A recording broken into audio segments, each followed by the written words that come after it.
হয় যায়। বয়ঃসন্ধি কাল পর্যন্ত থাইমাস খুবই অ্যাক্টিভ থাকে, মানে একবারে তোমার হচ্ছে প্রতিরক্ষা ব্যবস্থা থাইমাস থেকে যে তোমার লিম্ফোসাইট গুলো তৈরি হয়, যেমন টি লিম্ফোসাইট তৈরি হয়, তারপরে হচ্ছে বি লিম্ফোসাইট অবশ্য আমাদের অস্থিমজ্জাতে তৈরি হয়, টি লিম্ফোসাইট যে তৈরি হয়, টি কেন থাইমাসের টি, এই জন্য। তো এগুলা কিন্তু বলা হয় যে বয়ঃসন্ধিকাল পর্যন্ত এটা খুবই অ্যাক্টিভ, কিন্তু বয়ঃসন্ধিকালের পরে আস্তে আস্তে এটা ক্ষয় হতে থাকে। 60 বছরের পরে একবারে বিলীন হয়ে যায়। কেন হয়?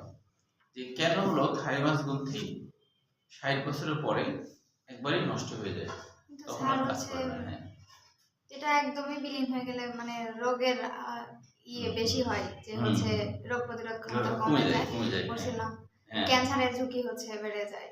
হ্যাঁ অবশ্যই। এবং হচ্ছে যে এইটারও বৈজ্ঞানিকরা কারণ বের করছে যে থাইমাস গ্রন্থি 60 বছরের পরে একবারে বন্ধ হয়ে যায়। হ্যাঁ, তো তাহলে তো টি লিম্ফোসাইট তো আর তৈরি হলো না, অন্যান্য শ্বেতকণিকা ধরো তৈরি হচ্ছে। হ্যাঁ, বন্ধ হয়ে যায় কেন? কারণ ওটা তো হচ্ছে রোগ প্রতিরোধ ব্যবস্থার সাথে জড়িত, অনেকটাই জড়িত। এটা বৈজ্ঞানিকরা বের করছে যে কেন বন্ধ হয়ে যায়।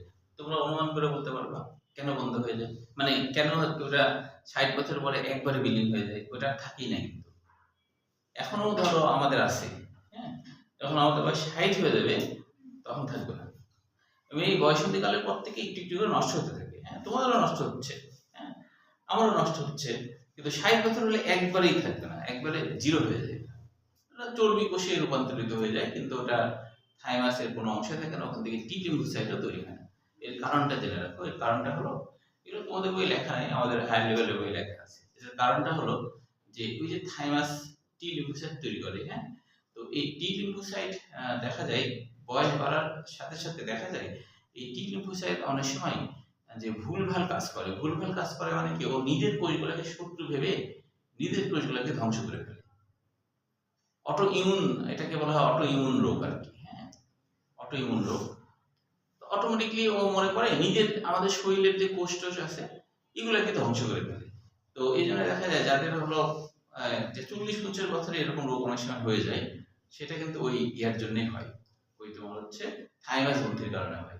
তো বৈজ্ঞানিকদের তাই ধারণা যে বয়স যত বাড়ে তত এটা ঝুঁকি বেড়ে যাবে, তাই ওটা আল্লাহ আগে ওটা নাই করে দেয় যে ওই ঝুঁকি থেকে যেন সে বেঁচে যায় আর কি।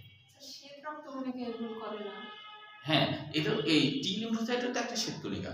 হ্যাঁ, ওখান থেকে ওটাও তো শ্বেতকণিকা 5টা ধরনের আছে না? শ্বেতকণিকার একটা হচ্ছে প্রকার। হ্যাঁ, লিম্ফোসাইট তো শ্বেতকণিকারই একটা প্রকার। হ্যাঁ, মনোসাইট, ওই যে বলেছ না 5টা ছিল।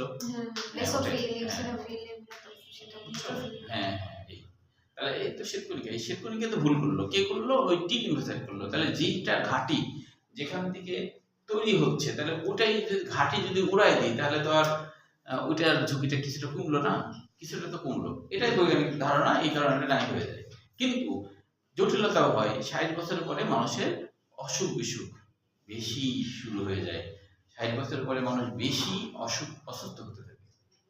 মানে ধরো সর্দি কাশি জ্বর বা অন্যান্য অনেক সমস্যা, পেটের সমস্যা, পেটেও বিভিন্ন ব্যাকটেরিয়া বিভিন্ন কিছু আক্রমণ করে।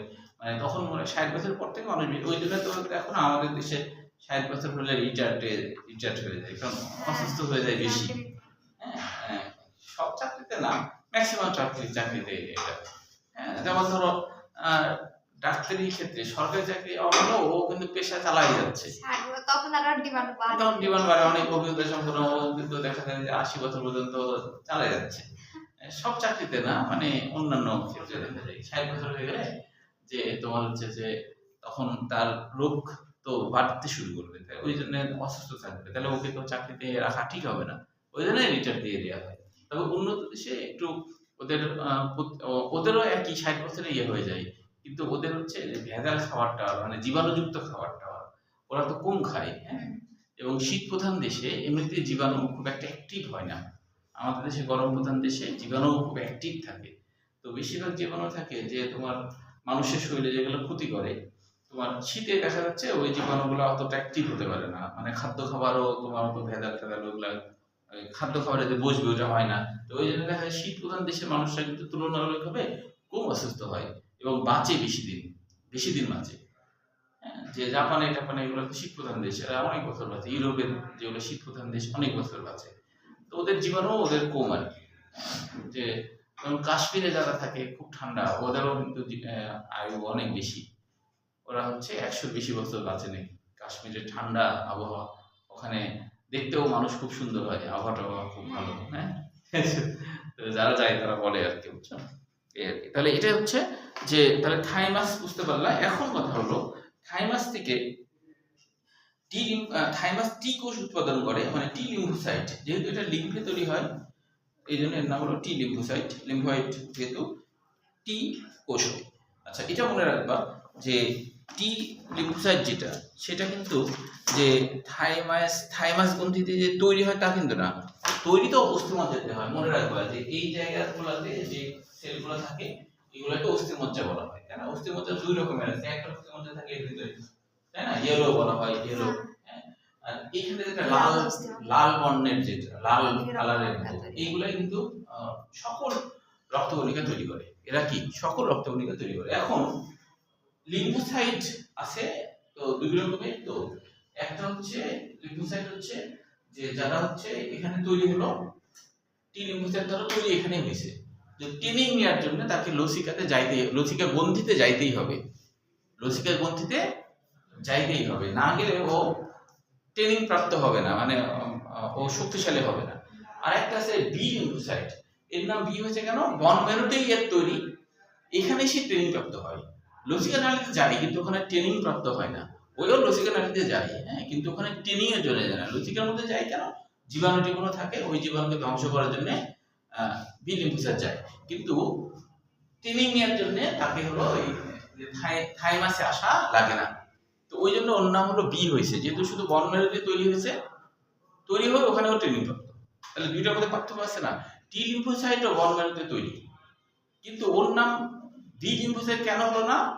কারণ ও কিন্তু তৈরি হওয়ার পর নিজেকে পরিণত করার জন্য ও বিশেষ ট্রেনিং নিয়েছে। কোথায়? ওই যে তোমার হলো থাইমাসে মধ্যে ট্রেনিং নিয়েছে, ওই জন্য ওর নাম হলো যে টি লিম্ফোসাইট হয়েছে, থাইমাসের টি থেকে। আর বি লিম্ফোসাইটের নাম কেন বি লিম্ফোসাইট হয়েছে? ও অস্থিমজ্জা থেকে তৈরি হলো আগের মতোই, কিন্তু ও কিন্তু ট্রেনিং নিতে টি লিম্ফোসাইটে যায়নি, মানে থাইমাসে যায়নি। বুঝতে পারছো? তাহলে ওর নাম তো আর টি বলা যাবে না, তাহলে বি বলতে হবে, যেহেতু ও তো আগে থেকেই পরিণত হয়ে গেছে। এমনি তোমার ভ্রমণ করতে যাই, জীবাণু ধ্বংস করতে যাই, বিও যায় টিও যায়, কিন্তু তোমার হচ্ছে ট্রেনিং নিতে যায় না। এই পার্থক্যটা কিন্তু আছে। বুঝতে পারছো? আচ্ছা, এরপরে অ্যাডিনয়েড গ্রন্থি। এখানে এমসিকিউ জন্য মনে রাখতে হবে যে এরা হলো দুইটি গ্রন্থি, নাসিকা নালী পিছনে অবস্থিত। আমাদের যে নাসিকা নালী, যেখানে নাসিকা নালী শেষ তার একটু উপরের দিকে একটা গ্রন্থি আছে। অ্যাডিনো মানে কিন্তু গ্রন্থি, ছোট্ট একটা গ্রন্থি, সেখান থেকে অ্যাডিনয়েড নাম হয়েছে, এটা মনে রাখো। এরপরে দেখো, এরপরে আছে হচ্ছে অ্যাপেন্ডিক্স। স্যার এটা নাকি নিষ্ক্রিয়, কোনো কাজই করে না, তো এটা আবার কোনটা? অ্যাপেন্ডিক্স। ও আচ্ছা, বর্তমানে অবশ্য বৈজ্ঞানিকরা আবিষ্কার করছে, হ্যাঁ, এই বিগত 2 বছরের মধ্যে, যে এটা আবিষ্কার করছে বর্তমানে বৈজ্ঞানিকরা আবিষ্কার করছে যে আমার যারা প্রাক্তন ডাক্তার আছে তারা বললো যে বর্তমানে নাকি এটা আবিষ্কার করছে যে সেটা হলো অ্যাপেন্ডিক্সের মধ্যে কিছু মিথুজীবী ব্যাকটেরিয়া থাকে। অ্যাপেন্ডিক্সের ভিতরে কিছু মিথুজীবী ব্যাকটেরিয়া থাকে। এই মিথুজীবী ব্যাকটেরিয়াগুলো বিভিন্ন ভিটামিন তৈরিতে ভূমিকা রাখে, এটা বর্তমানে আবিষ্কার করছে। বুঝছো? আমার ব্যাকটেরিয়া বেশি হয়ে গেলে তো অ্যাপেন্ডিক্স ব্লাস্ট করে, মানে তখন বুঝে হ্যাঁ, ওটা যদি মিথুজীবী না হয়ে যদি ওখানে যদি অন্য ব্যাকটেরিয়া যদি হয়, তাহলে দেখা যাচ্ছে ওই মিথুজীবী ব্যাকটেরিয়া এমনিতে কিন্তু অন্য ব্যাকটেরিয়ার বিরুদ্ধে লড়াই করছে, কিন্তু বেশি পরিমাণে অন্য ব্যাকটেরিয়া চলে আসলে তখন ওই তার পারে না পারে, তখন তো ওটা ওই রোগ হলো, সেটা তো ভিন্ন। হ্যাঁ, তো এই যে বলা হচ্ছে না আল্লাহ কোনো কিছু অনর্থক সৃষ্টি করেনি, তার মানে কি অনর্থক না, এটাও কাজে আসে। আমরা হয়তো জানতাম না এতদিন, এখন জানছি এটা যে লোমের ক্ষেত্রে বলা হয় যে লোমও নাকি নিষ্ক্রিয় একাদশ। হ্যাঁ, তো তাহলে তার মানে এরও কাজ আছে, এরা ভিটামিন তৈরিতে ভূমিকা রাখছে। এবং আগে আরো কাজ ছিল বলে বৈজ্ঞানিক ধারণা, যখন কাঁচা মাংস খাইতো তখন হচ্ছে ওই কাঁচা মাংস যখন খাইতে আর কি, তো কাঁচা মাংস খাইলে ওই কাঁচা মাংস হজম করতে এখান থেকে বিভিন্ন এনজাইম ক্ষরণ হতো, যদিও এখন এই এনজাইম ক্ষরণটা নষ্ট হয়ে গেছে, এখন কিন্তু ওই এনজাইম ক্ষরণ করতে পারে না। হ্যাঁ, তো একটা জিনিস কি জানো আবার, যে বানরের কিন্তু অ্যাপেন্ডিক্স নাই, বানরের কিন্তু অ্যাপেন্ডিক্স নাই, গরু ছাগলের অ্যাপেন্ডিক্স আছে, হ্যাঁ, বানরের কিন্তু অ্যাপেন্ডিক্স নাই। কোথায় থাকে গরু ছাগলের অ্যাপেন্ডিক্স? মানে ওই যে বৃহদান্তের, আমাদের যেমন বৃহদান্ত আছে না, বৃহদান্তের এই যে এইখানে থাকে আর কি, আমাদের এখানে গরু ছাগলের এখানে, এই যে ধরো যে মনে করো ডান পাশে বৃহদন্তের সাথে যুক্ত, আমাদেরটা বুঝতে পারবো, বাট ওদেরটাও এরকমই যুক্ত। হ্যাঁ তাহলে এবার দেখতে হবে কুরবানি। গতবারে দেখছিলাম জানি সব কোথায়। তো এখন ধরো এই যে এইখান থেকে যখন এখানে এরকম যখন স্ফীত হয়ে যায়, এই যে স্ফীত হয়ে গেল না, স্ফীতের এখানে অ্যাপেন্ডিক্স খোলা আর কি, একটু লম্বাই কিন্তু হয় করে, এই যে না, তারপর তো এইভাবে করে ধরো আসলো, তাই না? এই যে তাহলে এই জায়গাটা,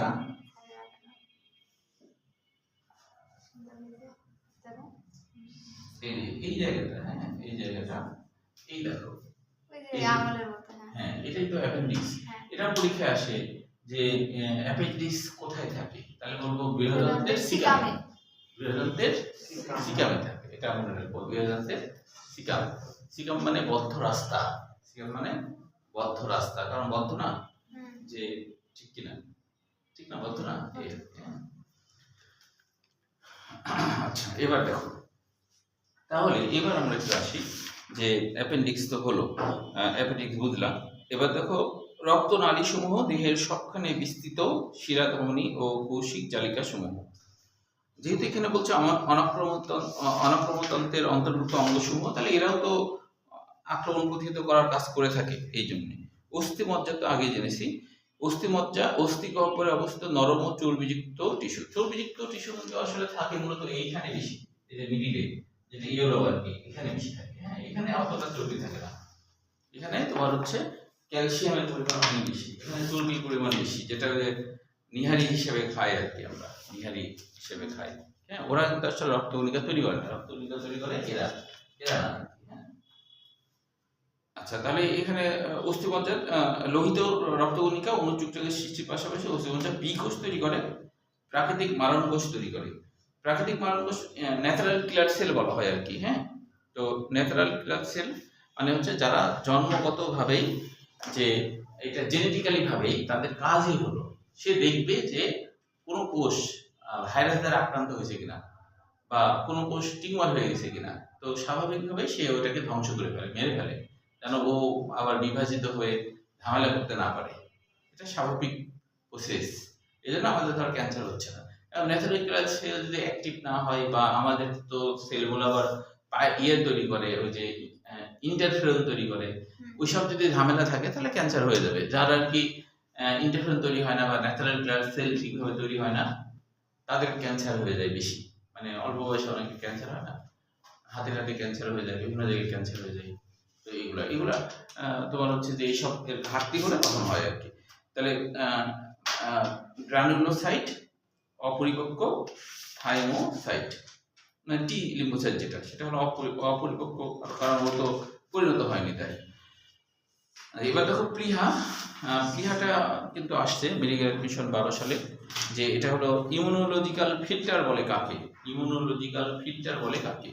দুর্গন্ধে অবস্থিত লালচে রঙের মুষ্টি আকারের গঠন বিশেষ একে রক্তের ইমিউনোলজিক্যাল ফিল্টার বলা হয়। এতে অসংখ্য লোহিত রক্তকণিকা, টি কোষ, বি কোষ, ডেনড্রাইটিক কোষ, ন্যাচারাল কিলার ও ম্যাক্রোফেজ থাকে। এই জায়গায় অনেক কি কি থাকে সেটা মনে রাখবো। আর সবচেয়ে গুরুত্বপূর্ণ এটাও গুরুত্বপূর্ণ, প্লীহা দেহের সবচেয়ে বড় লসিকা গ্রন্থি। আচ্ছা, সব থেকে বড় গ্রন্থি যকৃৎ, এটা ঠিক আছে, কিন্তু এটা তো লসিকার কথা বলছে। হ্যাঁ, লসিকা গ্রন্থি কিন্তু এটা, এবার ভুল করো না। ধরো পরীক্ষায় আসছে সব থেকে সবথেকে বড় লসিকা গ্রন্থি কোনটা, তুমি যকৃৎ দিকে চিন্তা করলে এই যকৃৎ তো সব থেকে বড় গ্রন্থি, কিন্তু এটা তো লসিকা গ্রন্থি না, তাহলে যকৃৎ তো তখন হবে না, এটা খেয়াল মাথায় রাখতে হবে। হ্যাঁ, এটা হলো বলছে যে সব থেকে বড় লসিকা গ্রন্থি, তাই না? তাহলে সেটা হলো প্লীহা বা স্প্লিন বা তিল্লি বলে, অনেকে এটাকে তিল্লি বলে। হ্যাঁ, এটা কিন্তু ওই যে তোমরা দেখেছো কিনা, দেখেছো তাই না? আচ্ছা, তাহলে তো ভালোই।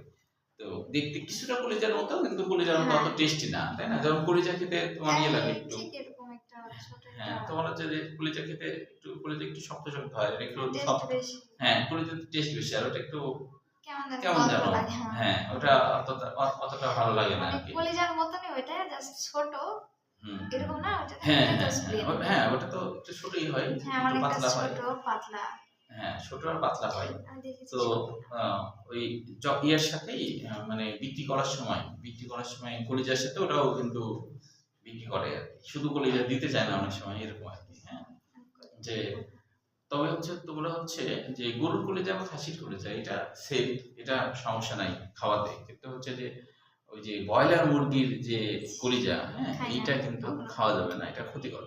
ব্রয়লার মুরগির তোমার গলা, হ্যাঁ, তারপরে মাথা, কলিজা, হ্যাঁ, এটা হলো যে এটা ক্যান্সার তৈরির জন্য দায়ী বলা হচ্ছে। এটা চিবাই খাবা না, কলিজা খাবা না। কিন্তু অনেকে দেখা যায় কি করে যে অনেক হোটেলে বলে যে কলিজার সিঙ্গারা, হ্যাঁ, বলে যে কলিজার সিঙ্গারা। তো এখন জানে যে কলিজা অনেকে খায় না, তো ওই জন্য ওই ব্রয়লার মুরগির যে কলিজা গুলা সিঙ্গারার মধ্যে দিয়ে দেয়, দামও নেই বেশি, আর মনে করো যে অনেকে মজা করে খায় নাই, অনেকে মনে করো মজা করে খায়, আর এই কলিজা দিচ্ছে, কিন্তু কিসের কলিজা দিচ্ছে ওরা তো খেয়াল টেয়াল করে না। হ্যাঁ, মানে ব্রয়লারের কলিজা ওরা খায় না, আবার ইয়েও দেয়, মাথা গলাও দিয়ে দেয়, মাথা গলা সব ওগুলা দিয়ে দেয়। তো এইগুলা হচ্ছে যে এটা একটু মেনে চলতে হবে, মানে তোমার হচ্ছে গলা খাওয়া হবে না মানে। তবে দেশি মুরগির খেলে সমস্যা নেই, দেশি মুরগির খেলে বা যেগুলা দেশীয় ভাবে ইয়ে করে, যেমন সোনালী মুরগিগুলা দেশীয় ভাবে, মানে ওই যে ফিট খাওয়ায় না, এমনি বাইরে বাইরে পোকামাকড় খায় বেড়ায়, ওটা সমস্যা নাই। পোকামাকড় ওই খাচ্ছে, ওটা তো সমস্যা না, ওটাতে প্রোটিন যাচ্ছে আমাদের, ওটা সমস্যা নাই, বুঝছো? কিন্তু হলো যেগুলো ফিট খাওয়া না, ওইগুলা সোনালী মুরগি খাওয়া যাবে না, মানে খাইলেও মাংস খাওয়া যাবে, কিন্তু ওই হাড় হুড্ডি খাওয়া যাবে না, বুঝতে পারছো?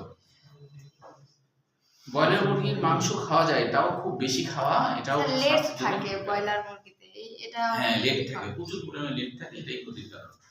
হ্যাঁ, আমাদের ক্ষতির কারণ। তোমরা খাও নাকি ব্রয়লার মুরগি? খাও? অনেক মেসে দেয় তো না? আমার মাংসটা ভালো লাগে খাইতে, এমনিতেও ভালো খাইতে, মেসেও বাসাতেও আমার ভালো লাগে। জাতীয় চলবে না যদি ওই খাবার না দেয়। হ্যাঁ থাকে তো আচ্ছা, না তো খাওয়ার সময় কি মাথা কলিজা ওগুলোও দিয়ে দেয়? না না ওগুলো দেয় না, মাথা ওগুলো তাহলে কাজ দেয়, তাহলে ওগুলো কি করে? জানি না তাহলে ওগুলো নিয়ে নেয়। হ্যাঁ, ওগুলো ওখানেই নিয়ে নেয়।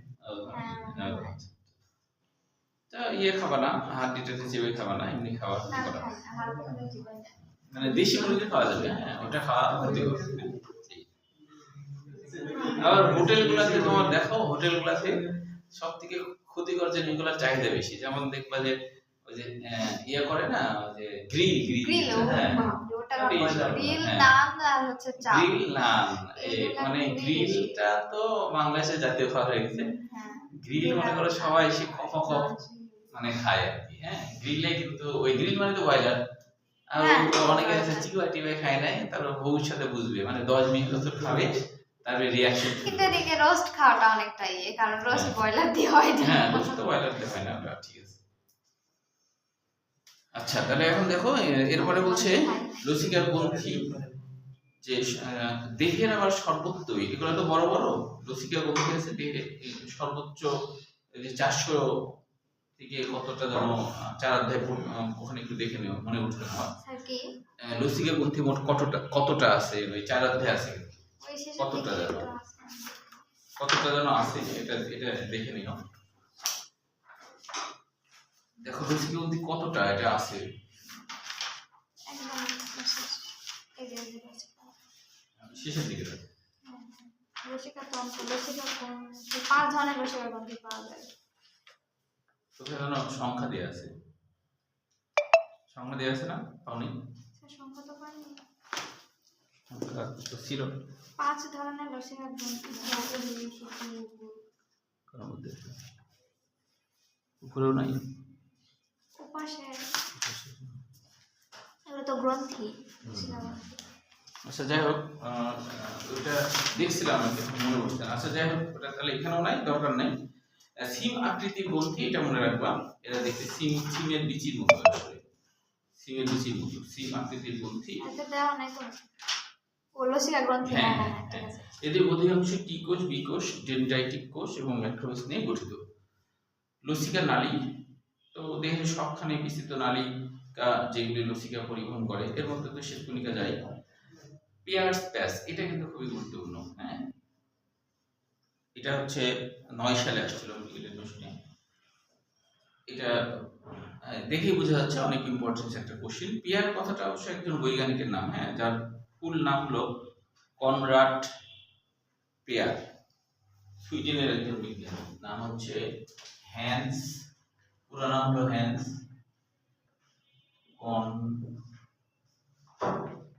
কনরাড পিয়ার্স। রেপ আছে কি না কনভার্ট? দেখি রেপ আছে কি না।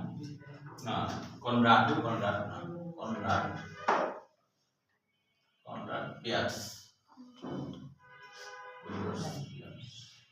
স্যার সিজা কি ব্যাচ চেঞ্জ করছে? হ্যাঁ হ্যাঁ, ও রাতে দিতে পারছে, এই সময় নাকি সমস্যা হচ্ছে। মিথিলাদের আবার পরীক্ষা হচ্ছে এখন বলে। হ্যাঁ, এই সময় পরীক্ষা বিটেশ নাকি? হ্যাঁ, ওরা তো মরবে ভাই, বিটেশ দিয়ে উঠতে না পারতে টেস্ট। হ্যাঁ, সেটাই তো। আচ্ছা, এই বৈজ্ঞানিক আবিষ্কার করছিলেন, হ্যাঁ, তো এটা একটু মনে রাখবো, এটা গুরুত্বপূর্ণ এমসিকিউ, যে ক্ষুদ্রান্তে অবস্থিত বিশেষ ধরনের লসিকা টিস্যু গুচ্ছ, তবে এটা নির্দিষ্টভাবে মনে রাখবা ক্ষুদ্রান্তের ইলিয়ামে থাকে। ইলিয়ামে, ক্ষুদ্রান্ত তো ইলিয়াম পর্যন্তই, তাই না? ক্ষুদ্রান্তে ইলিয়ামে থাকে, এটা মনে রাখবা। পরীক্ষা যদি আবার তোমার জেদুনাম, ইলিয়াম এভাবে যদি দেয় তাহলে মনে রাখবা ইলিয়ামে থাকে, এটা একটু মনে রাখবা। এবার দেখো অনাক্রমতার কোষসমূহ এবং এদের থেকে উৎপন্ন উপাদান, এদের বলছে উৎপাদ। তাহলে অনাক্রমতার ক্ষেত্রে প্রথমে বলছে লিম্ফোসাইট। এখানে আমাদের মনে রাখতে হবে যে দেহে প্রবহমান রক্তের শ্বেতকণিকার 20% থেকে 40% এবং লিম্ফোরসের প্রায় 99%ই লিম্ফোসাইট। লিম্ফোরসের মধ্যে 99%ই লিম্ফোসাইট থাকে। এরপরে বলছে কাজের ধরন ও এদের কোষ প্রাচীরের রাসায়নিক গঠন অনুযায়ী লিম্ফোসাইট প্রধানত 3 ধরনের হয়, একটা টি কোষ, বি কোষ আর প্রাকৃতিক মারণ কোষ। আমরা ওই যে ন্যাচারাল কিলার সেল যেটা, হ্যাঁ, তাহলে টি কোষ এটা একটু মনে রাখবো যে যেসব কোষ থাইমাসে বড় হয় সেগুলোকে টি কোষ বলে। মানে তৈরিতে হয়েছে অস্থিমজ্জায়, কিন্তু বড় হয়েছে কোথায়? যে থাইমাসে। অনেকে থাকে না যে মা বাবার এখানে জন্মগ্রহণ করছে কিন্তু বড় হয়েছে মনে করো চাচা বা মামার বাড়িতে, হ্যাঁ, এরকম হয় যে সেখান থেকেই মনে করো যে ইয়ে হয়ে গেছে, সেখান থেকে মনে করো অনেক বড় কিছু হয়ে গেছে, অনেক বড় ডাক্তার হয়ে গেছে। এরকম হয় না সময়, হয় না? যে অনেকে আগেকার দিনে কি ছিল জানো? আগেকার দিনে তোমার হচ্ছে যে কি বলে জায়গির না কি বলে, জায়গির চিন্তা কিনা, জায়গির বলতে আগেকার দিনে, বুঝছো? জায়গির মানে যে আগেকার দিনে তো এত ধরো মেস টেস্ট ছিল না, মানে এই যে তোমরা পড়াশোনা করতে মেস এরকম তো ছিল না আগেকার সময়, কোনো মেস টেস্টই ছিল না আগেকার সময়। আমার আপনাদের কাছে গল্প শুনছি যে তখনকার সময় কি সিস্টেম ছিল যে তুমি ধরো রাজশাহী ইউনিভার্সিটিতে তুমি পড়বা বা মেডিকেলে পড়বা, তো এখন আগের সময় তো এগুলোও তো হয়নি না, অবশ্যই এটা পাকিস্তান আমলে হয়েছিল, পাকিস্তান আমলে এরকম জায়গা ছিল আর কি, হ্যাঁ। তো ওই পাকিস্তান আমলে এরকম ছিল যে যারা রাজশাহী মেডিকেলের কলেজে পড়তো বা রাজশাহী ইউনিভার্সিটিতে পড়তো, হ্যাঁ, তো তারা কোথায় থাকবে? মানে আগে ওরকম ভালো ইয়ে ছিল না, থাকার খাওয়া দাওয়ার সমস্যা, মেস থাকলেও খাওয়ার সমস্যা, এসে মানুষের বাড়িতে কন্ট্যাক্ট করতো যে আমি হলো আপনার বাড়িতে থাকবো, আপনার বাচ্চাদেরকে পড়াবো, বুঝছো? পড়ানোর বিনিময়ে থাকা খাওয়া ফ্রি, এরকম ছিল। তো এইভাবে থেকেই অনেকে দেখা গেছে যে সে অনেক বড় কিছু হয়ে গেছে, হ্যাঁ। আমাদের এলাকার একজন আছে, এখন অবশ্য মানে রিটায়ার করছে, একজন রাজশাহী ইউনিভার্সিটির টিচার, অবশ্য ভূগোলের আমাদের সাবজেক্টের না, তো উনি এরকম জায়গা থেকে পড়াশোনা করছে, পড়াশোনা করে এখন বিশ্ববিদ্যালয়ের টিচার হয়ে রিটায়ার করছে। তো এইটা এরকম হয়, তার মানে কি এই যে টি লিম্ফোসাইট যারা তৈরি হয়েছে এক জায়গায়, জায়গা থাকছে কোথায়, তাই না? এরকম আর কি লসিকা গ্রন্থিতে জায়গা থাকছে, এরকম একটা ব্যাপার, সেখানে ট্রেনিংপ্রাপ্ত হয়ে বড় হয়ে গেছে এরকম। তো তাহলে দেখো এখন হচ্ছে যে যেসব কোষ থাইমাসে বড় হয় সেগুলোকে টি কোষ বলে। টি কোষে বহু প্রকরণ রয়েছে এবং এরা বিভিন্ন ধরনের কাজ করে থাকে। এক ধরনের টি কোষ মনোনিউক্লিয়ার ফ্যাগোসাইটের সাথে সংযোগ রক্ষা করে এবং অন্তর্নিহিত অ্যান্টিজেন ধ্বংসে ফ্যাগোসাইট কোষকে সহায়তা করে। মানে টি কোষ কি করতে পারে? এরা হচ্ছে যে পুরো জীবাণু ঢুকছে, ওই জীবাণুর অ্যান্টিজেনটা তার গায়ের সাথে লাগায়, হ্যাঁ, লাগায় সে ঘুরে বেড়ায় রক্তস্রোতে। মানে বলতে চাই যে ইয়াদেরকে বলে, মানে অর্থাৎ যে ম্যাক্রোফেজ গুলো আছে না, ওদেরকে বলে যে নিউট্রোফিল ম্যাক্রোফেজ ঘুরে বেড়ায়, তখন বলে যে এ দেখো আমার কাছে কিন্তু একটা খাবার আছে, হ্যাঁ, এ দেখো এরকম, তখন ওরা অ্যাক্টিভ হয়ে যায়। তখন ওইটা দেখেই তখন হচ্ছে মেইন যে জীবাণু তাদেরকে তখন খেয়ে নেয়। তাহলে ওই প্রথমে ধরো শ্বেতকণিকে খেয়াল করতে পারছে না, ও ঘুরে ঘুরে শ্বেতকণিকাকে জাগিয়ে তোলে, হ্যাঁ। তো ওই জন্য বলছে যে মনোনিউক্লিয়ার, আমরা তো জানি যে মনোসাইট যেটা ম্যাক্রোফেজ, ওখানে তো একটা নিউক্লিয়াস থাকে, ওই জন্য এর নাম মনোনিউক্লিয়ার ফ্যাগোসাইটোসের সংযোগ রক্ষা করে, মানে ওকে জানিয়ে দেয় যে, এবং অন্তর্নিহিত অ্যান্টিজেন ধ্বংসে ফ্যাগোসাইট কোষকে সহায়তা করে। অন্তর্নিহিত মানে ভিতরে যত অ্যান্টিজেন জাতীয় ভাইরাস বা ব্যাকটেরিয়া যা আছে ওগুলোকে ধ্বংস করার জন্য সহায়তা করে।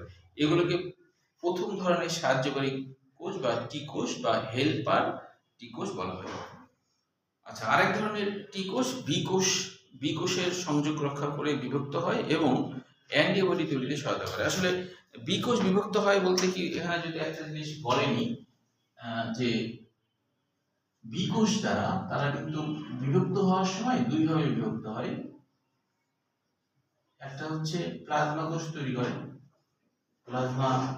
করে, মানে বড় আকৃতির কোষ তৈরি করে, আর একটা হলো মেমোরি সেল তৈরি করে, এটাই বিভক্তের কথা বলছে, হ্যাঁ, মেমোরি সেল তৈরি করে। শেষের দিকে মেমোরি সেলের কথা বলা আছে, হ্যাঁ। আর এই প্লাজমা কোষই মনে করো অ্যান্টিবডি তৈরি করে, এরাই হলো অ্যান্টিবডি তৈরি করে।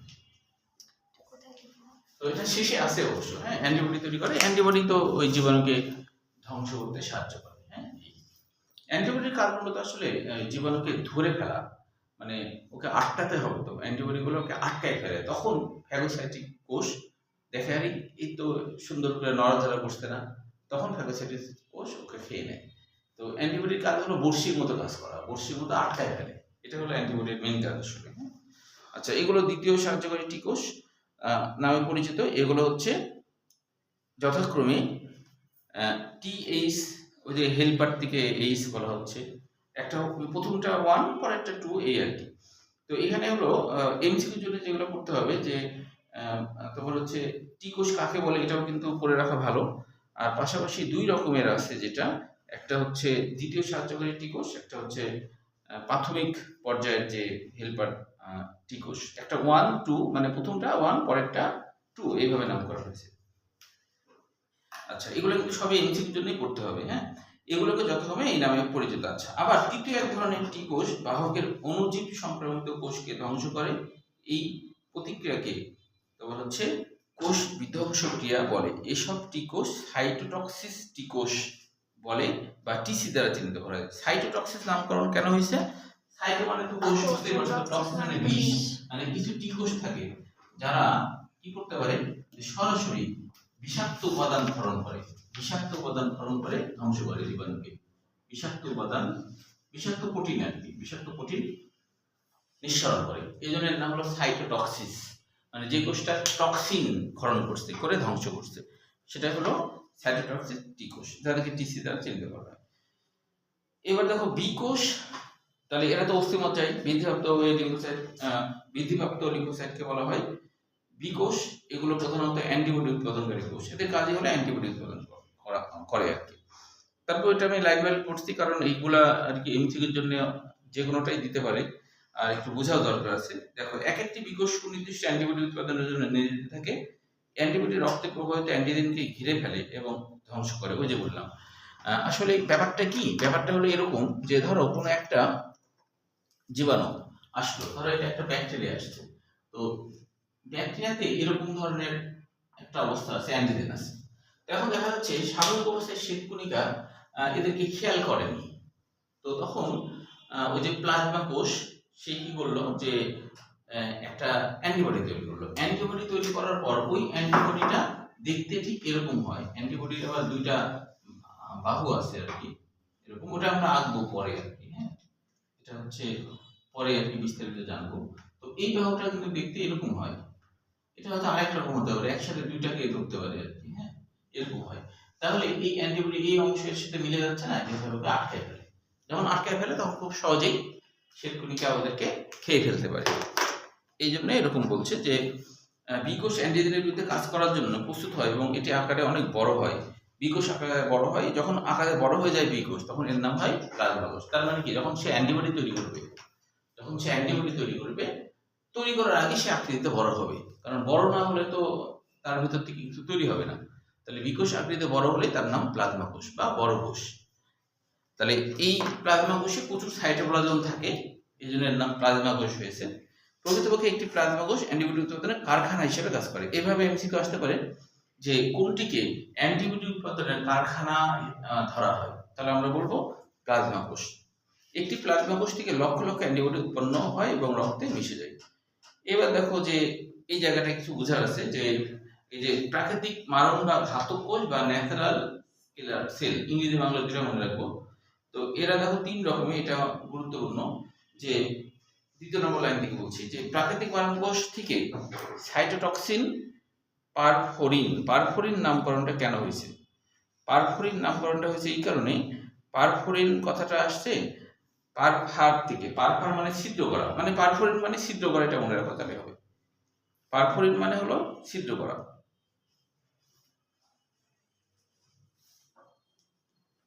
পারফোরিন মানে ছিদ্র করা। এরা হলো জীবাণুর কোষ প্রাচীরকে ছিদ্র করে দেয়। তাহলে প্রাকৃতিক মারণ কোষ কি করে? সাইটোটক্সিন নিঃসরণ করে, পারফোরিন নিঃসরণ করে। এটা এমন এক ধরনের প্রোটিন যারা ব্যাকটেরিয়ার কোষ প্রাচীরকে ছিদ্র করে দেয়। আর যদি ছিদ্র করে দেয় তাহলে রক্তরসে সব পানি টানি ওর মধ্যে ঢুকে যাবে, তখন বাস্ট হয়ে যাবে, মরে গেল, এই আর কি। হ্যাঁ, এই কাজটা করলো। আরেকটা হলো গ্রানাইজাইন, এটা হচ্ছে জীবাণুর প্রাচীর ছিদ্র করে এক ধরনের দানাদার উপাদান ঢুকিয়ে দেয়, দিয়ে ধ্বংস করে, তখন জীবাণুটা স্বাভাবিক কাজ করতে পারে না। এই তিনটা জিনিস এমসিকিউর জন্য গুরুত্বপূর্ণ যে প্রাকৃতিক মারণ কোষ নিম্নের কোনটি ক্ষরণ করে, এটা আমরা। তারপর পানি ঢোকার পর পানির সাথে দানাটা ঢুকে ধ্বংস করে না, একজন তো দানা ঢুকাই দিল, হ্যাঁ ঢুকাই দিছে। আর দানা, কোনো দানা যখন ঢুকাই দেয় তখন তার স্বাভাবিক কাজকর্ম, ধরো একটা কোষ বিভাজিত হতে গেলে বাইরের পুষ্টি যুক্ত হবে, বজ্র পদার্থ বাইরে বের হতে হবে। তো কোনো কিছু যেমন একটা তালা চাবি কাজ করে কিভাবে, যে ওর মধ্যে যদি তুমি কিছু আগে ঢুকাই দাও তার স্বাভাবিক কাজকর্ম, গেট খোলা যাবে না, গেট বন্ধ করা যাবে না, এরকম। তো ও ওরকম কাজ করলেই তখন দেখা যায় গোটা কোষ প্রাচীরের যে অবিশ্রাবণ এবং ব্যাপন ক্রিয়া ওটা নষ্ট হয়ে যায়, তখন ধ্বংস হয়ে যায়। আর যেটা যে ছিদ্র করলো পারফোরিন, ছিদ্র করলে ওর মধ্যে পানি ঢুকে যায়, পানি ঢুকে ফুলে যায়, বাস্ট হয়ে যায়, মরে যায়, এইভাবে কাজ করে। আচ্ছা, তারপরে বলছে যে এই তিনটা এসব ছিদ্রতে পানি ঢুকে গেছে, এটা তো হলোই। এরপরে মনোনিউক্লিয়ার, আচ্ছা আর সময় নেই না, মনোনিউক্লিয়ার ফ্যাগোসাইটিস, এটা পর্যন্ত পড়াবো, সময় আছে? আচ্ছা, এরপরে তাড়াতাড়ি যাবে, এরপরে কঠিন নাই, সহজ আছে, এগুলো একটু বোঝার ছিল।